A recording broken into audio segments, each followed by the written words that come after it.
मैं ये बात नहीं मानता, क्योंकि कंपनी क्लेम करती है 25 का माइलेज है। हाँ। आप कह रहे हो मैं 26-28 निकल रहा हूँ, ऐसे कैसे? इसमें मेरे भाई कुछ नहीं है। क्यों नहीं है? इसमें बेसिक फीचर तो मिल रहे हैं। बेसिक फीचर ही है ना। 12-13 लाख रुपए दे रहे ने वीरे, कोई गल है? सिर्फ मौत से 3 फीट दूर है। 3 मौत फीट? पक्की है। मतलब 100 से ऊपर गाड़ी डोलेगी? 1% डॉक्टर साहब ये कहना चाह रहे बिल्कुल हैं? डोल लेगी साहब। सभी को राम राम, नमस्कार, सत श्री अकाल एंड आदाब। मैं पारस गाबा एक बार फिर से आप सभी का स्वागत करता हूं आपके अपने YouTube चैनल पर। जैसा कि आप सभी जानते हैं कि हम हमारे चैनल पर गाड़ियों का बिल्कुल ट्रू ओनरशिप रिव्यू डालते हैं, ताकि आप लोग इजीली डिसीजन बना पाए कि आपको वो गाड़ी खरीदनी चाहिए या नहीं, उस पर पैसा लगाना चाहिए या नहीं। उसी तरीके से आज आपके सामने हम ओनरशिप रिव्यू लेकर आ रहे हैं। सामने खड़ी न्यू मारुति सुजुकी ब्रेजा का, जिसका ओनर मेरा खास दोस्त है। मेरे दोस्त ने रिसेंटली इस गाड़ी को खरीदा है, उसे मैं अब वीडियो में बुलाने वाला हूँ। Welcome to the channel Nitin. क्या हाल है भाई के? बढ़िया बढ़िया। हाँ जी। तो फर्स्ट थिंग फर्स्ट, जी पूरी वीडियो को बाद में देखेंगे। सबसे पहले आप अपने बारे में थोड़ा सा हमारे व्यूवर्स को बता दीजिए। मैं एज प्रोफेशन डॉक्टर हूँ जी, and wholesome Panipat pan India में ही सर्व करता हूँ। पानीपत मेरी रिहाइश है। इसके अलावा तो सिर्फ और सिर्फ गाड़ी की बात करेंगे। सिर्फ और सिर्फ गाड़ी। तो चलिए शुरू करते हैं। जी सबसे मेन और इम्पोर्टेंट क्वेश्चन आपसे पूछना चाहता हूँ। जी मेरा थोड़ा आज गला खराब है डॉक्टर साहब, बाद में दवाई जरूर दे देना। बिल्कुल। सबसे मेन क्वेश्चन से शुरू करते हैं कि वाई ब्रेजा, और ये ब्रेजा का कौन सा वेरिएंट है ये भी बता दीजिए, और इसे क्यों लिया, ये स्टोरी क्या माइंडसेट माइंड में था वो बता दीजिए। शॉर्ट एंड सिंपल रखेंगे। एक्चुअली मेरी नीड एसयूवी की थी, और मेरा थोड़ा सा चलना इस लिहाज से है कि दिन में कोई 100-200 किलोमीटर चल रहता हूँ, और 2-1 साल से मैं वैगनआर ऑन करता था। ठीक है।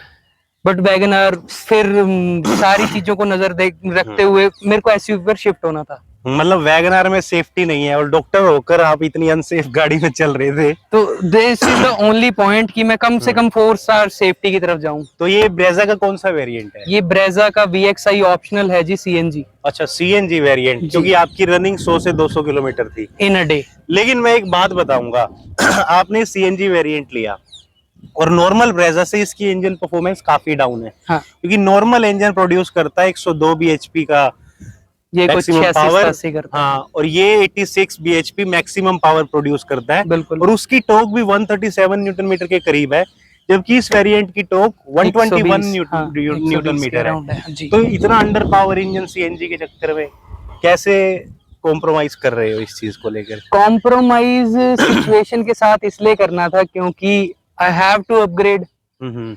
दूसरा, मुझे अब वैगनआर नहीं इतनी सेफ थी। कुछ आपके प्रोफेशन के हिसाब से वैगनआर छोटी भी लगती होगी। ऑब्वियसली गाड़ी भी बड़ी चाहिए दैट थी। Is also the kind. उसके अलावा अगर आपने सीएनजी वेरिएंट खरीदा है तो मुझे ये बताइए कि इस सीएनजी वेरिएंट से आपको माइलेज क्या निकली? माइलेज के चक्कर में ही खरीदी है ना सीएनजी?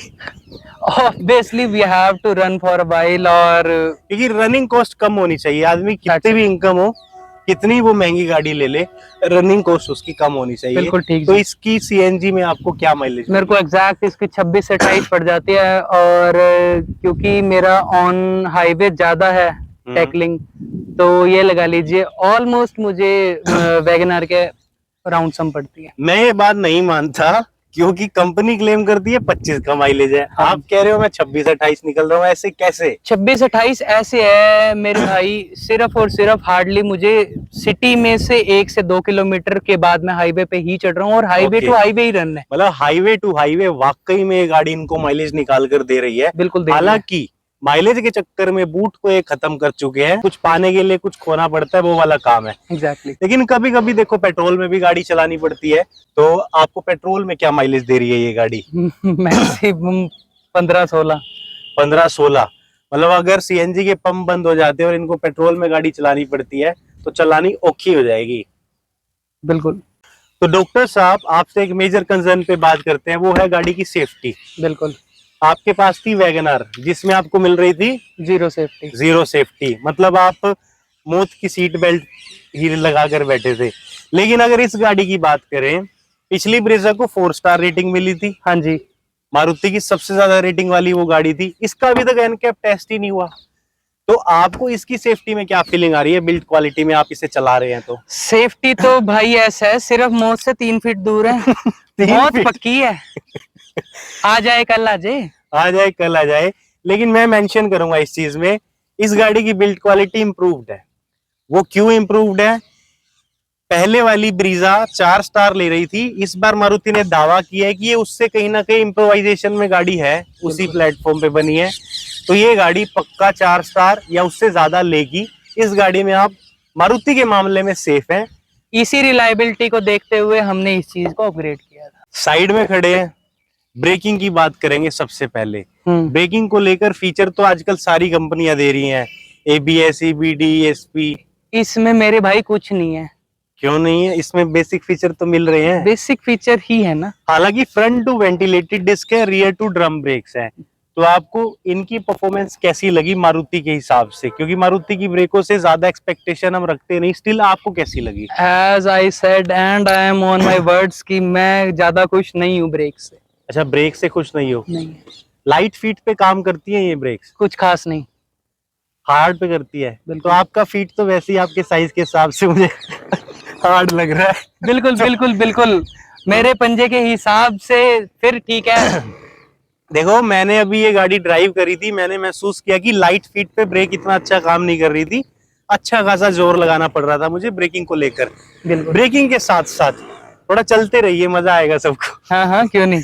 ब्रेकिंग के साथ साथ सस्पेंशन की बात करें, सस्पेंशन आपको कैसा लगा? उबड़ खबड़ रोड पे, हाईवे पे आप चल रहे हैं, बॉडी रोल कैसा है? बॉडी रोल है, कुछ एक है इसमें, हम कह सकते हैं। अच्छा, बॉडी रोल फील होता है थोड़ा बहुत। पर मैंने सुना था ये काफी स्टेबल प्लेटफॉर्म पे बनी है और काफी स्टेबिलिटी है इसके अंदर। When you go with 100 miles 100 kilometre per hour, तो यू कैन फील दैट। मतलब 100 से ऊपर गाड़ी डोलेगी, 1%। डॉक्टर साहब ये कहना चाह रहे बिल्कुल हैं? डोल लेगी साहब। ठीक है। और आपको एक गड्ढे वड्डे महसूस होते हैं ब्रेकर्स वगैरह पे? अच्छी खासी फीलिंग आ रही है अंदर की? बस ठीक ही है? ठीक ही है, बस ठीक ही है। इससे ज्यादा कैमरे मैं में कुछ देख कहूंगा। के बताओ। बिल्कुल, इससे ज्यादा मैं कुछ नहीं कहूंगा और मैं सहमत हूँ भाई की बात से। कि सस्पेंशन ओके है। एक चीज मारुति की होती है कि मारुति गाड़ियों में, नई गाड़ियों में भी टेथरिंग रेटलिंग के अंदर चच्चर मचर के बहुत नॉइस आते हैं। बिल्कुल आते हैं। इस गाड़ी में आ रहे हैं? नहीं है। इसमें नहीं आ रहे। साइड में खड़े खड़े एक और बात कर लेते हैं, वो है टायर्स को लेकर। जी। इन टायर्स की प्रोफाइल मुझे काफी अच्छी लगती है, विच इज 215 60 R16। ये प्रोफाइल काफी अच्छी है मेरे अकॉर्डिंग। और आपको इनकी परफॉर्मेंस कैसी लगी? परफॉर्मेंस अच्छी है, बॉबल नहीं करती गाड़ी। ठीक है। पीछे में एक बात दिखा दूं कि सबसे बेस्ट पार्ट ब्रेजा का क्या है, वो है इसका LED हेडलाइट सेटअप। बिल्कुल। पीछे से सस्ती रेंज रोवर लगती है ये गाड़ी, एग्जैक्टली। जो कहीं ना कहीं अच्छी फीलिंग भी देती है अगर इसे मॉडिफाई कराओ तो। ये सबसे प्यारी चीज लगती है। पीछे आपको VXI वेरिएंट है, रियल डिफोगर मिल रहा है, वाइपर नहीं मिल रहा। दे देना चाहिए था, 12 लाख रुपए भरे हैं। बिल्कुल। रियर पार्किंग कैमरा मिलता है इसमें? नहीं मिलता। पार्किंग कैमरा नहीं मिल रहा, सेंसर मिल रहे हैं, दे देना चाहिए था। बिल्कुल दे देना ठीक चाहिए है। था। तो अब खोलते हैं इस बूट को और देखते हैं कि कितना कॉम्प्रोमाइज कर रहे हैं हमारे डॉक्टर साहब। मैं आपको एक चीज बताता हूँ, आपको भी शायद आपको ना मालूम हो, ब्रीजा के अंदर 328 लीटर का बूट स्पेस मिलता है जी। वेन्यू के अंदर 350 लीटर का बूट स्पेस मिलता है जी। सोनेट के अंदर उससे भी ज्यादा मिलता है, जो इसी प्राइस सेगमेंट की गाड़ियां हैं। बिल्कुल है। बूट स्पेस पहले ही कम दे रहे थे, CNG के चक्कर में बूट स्पेस बचा है सिर्फ 100 से 120 लीटर का। एग्जैक्ट। आई थिंक आप इसमें अपनी दवाइयों के डब्बों के अलावा कुछ नहीं रख पाओगे। फिलहाल भी वही कुछ है। तो आप स्टेपनी का कैसे जुगाड़ करते हो? स्टेपनी कैसे रखते हो? स्टेपनी भी इसके अंदर ही इन्होंने अब की बारी फिट करी हुई है, जो कि नीचे से निकलती है शायद। अगर बात करें इसके फ्यूल टैंक की, इधर हम आ गए हैं, ये कितने लीटर का फ्यूल टैंक इसमें आपको 55 मिलता है? लीटर का पेट्रोल फ्यूल टैंक है एंड 8.5 किलो गैस आती है जी। देखो, सबसे अच्छी बात है यहाँ पर कि आपको पेट्रोल टैंक 55 लीटर का मिल रहा है, which is more than enough. ये अच्छा खासा फ्यूल टैंक कैपेसिटी है। एज इन पुरानी वाली ब्रेजा, उसमें 52 या 53 है कुछ। लेकिन यहाँ पे एक नेगेटिव पॉइंट है, CNG कैपेसिटी आपको 8 to 9 kg मिल रही है, जो हद से ज्यादा कम है। कम इसलिए है कि आपने एक चक्कर मारा 200-250 किलोमीटर का, उसके बाद आपको फिर पेट्रोल पंप की या CNG पंप की शक्ल देखनी पड़ती है। बिल्कुल देखनी पड़ती है। Which is not worth it, क्योंकि वहां पे समय भी काफी अच्छा लगता है। वहां पे आपको 5-7 मिनट तो कम से कम लगेंगे CNG भरवाने में, और CNG के प्राइसेस भी कहीं ना कहीं हाई होते जा रहे हैं। तो सीएनजी टैंक बढ़ा दे देते, जब इतनी बड़ी गाड़ी में सीएनजी दे रहे हो तो थोड़ा टैंक बढ़ा देते। मेरी बात से सहमत है ना? बिल्कुल 4-1 किलो की एडिशन होनी चाहिए थी कम से कम, ठीक ना है। ना करते हुए। देखो डॉक्टर साहब, आपने लिया गाड़ी का VXI वेरिएंट, ORVM में आपको इंडिकेटर मिल गए, ORVM एडजस्ट रिट्रैक्ट दोनों करने का ऑप्शन मिल गया, अच्छी बात है। लेकिन चाबी ये मिल रही है, ये चाबी बहुत ओल्ड स्कूल है। बिल्कुल। हमने लगभग 8 साल पहले एक स्विफ्ट गाड़ी खरीदी थी, उसमें भी यही चाबी आती थी जी। अब तक चाबी नहीं चेंज करी, गाड़ी चेंज कर दी, चाबी भी चेंज कर देनी चाहिए थी, Exactly. कर देनी चाहिए थी क्या नहीं? एग्जैक्टली। अब आ चुके हैं गाड़ी के अंदर, जहां हम डॉक्टर से बाकी की बातें करेंगे, जैसे कि इंटीरियर की बातें करें डॉक्टर साहब। मैंने सुना है कि डॉक्टर्स को लाइट कलर्स ज्यादा पसंद होते हैं, जबकि ये गाड़ी वाइस वर्सा बिल्कुल जेड ब्लैक सी है अंदर से। आपको इंटीरियर के बारे में क्या कहना है, कैसा फील होता है? इंटीरियर जैसा कि आप कह रहे हो है तो as it is old school, बिल्कुल rugged you can say as in Maruti. Yes. इसके अलावा तो मैं यही कहूंगा कि जो प्रीमियमनेस हमें 12-13 लाख रुपए देने के बावजूद मिलनी चाहिए थी, and we have to suppose कि अदर कार्स क्या देते हैं, अदर मैन्युफैक्चरर्स क्या दे रहे हैं, तो उस पेस पर तो ये बिल्कुल जीरो है। हाँ, क्योंकि किया Hyundai इतना प्रीमियम इंटीरियर दे रहे हैं कि मजा आ जाता है, फीलिंग वाइब भी चेंज हो जाती है। Exactly. On the other hand, अगर स्टीयरिंग की बात करें, इस स्टीयरिंग में आपको सिर्फ टिल्ट एडजस्टमेंट मिल रही है, टेलीस्कोपिक नहीं मिल रही, कोई बात नहीं। लेकिन परफॉर्मेंस आपको ऑल ओवर स्टीयरिंग की कैसी लगी? Performance was quite good, we can say that कि इट इज सो लाइट। पहाड़ों वहाड़ों पे लेकर गए हो अब तक? हाँ, एक इसमें do have a good premises also, इसमें ट्रैक्शन है। ओके। तो हाँ, एक बारी ड्राइव करिए, ऊपर लेकर गए थे पहाड़ वाली साइड भी। ठीक है। तो the performance was quite good. ठीक है। और एसी की परफॉर्मेंस में फील कर पा रहा हूँ, इसमें ऑटोमेटिक एसी है जिसकी परफॉर्मेंस मुझे अल्टीमेट लग रही है, क्योंकि इतनी गर्मी में मेरा दिल कर रहा है मैं इसे बंद कर दूं, क्योंकि इतनी ठंडक ये 2 मिनट में कर चुका है। AC is no doubt very good, no doubt. But on the other hand, अगर मैं इस स्क्रीन की बात करूं, इसमें 7 इंच का जो इंफोटेनमेंट सिस्टम मिल रहा है, जिसमें एक स्मार्ट कनेक्टिविटी के तो सारे फीचर मिल रहे हैं, बट आई थिंक जीपीएस इसमें नहीं है, और सिर्फ गाड़ी में 4 स्पीकर मिलते हैं। इसकी परफॉर्मेंस कैसी है? Performance is also good, you can hear that. Okay. इसकी VXI वेरिएंट वर्थ इट है ना?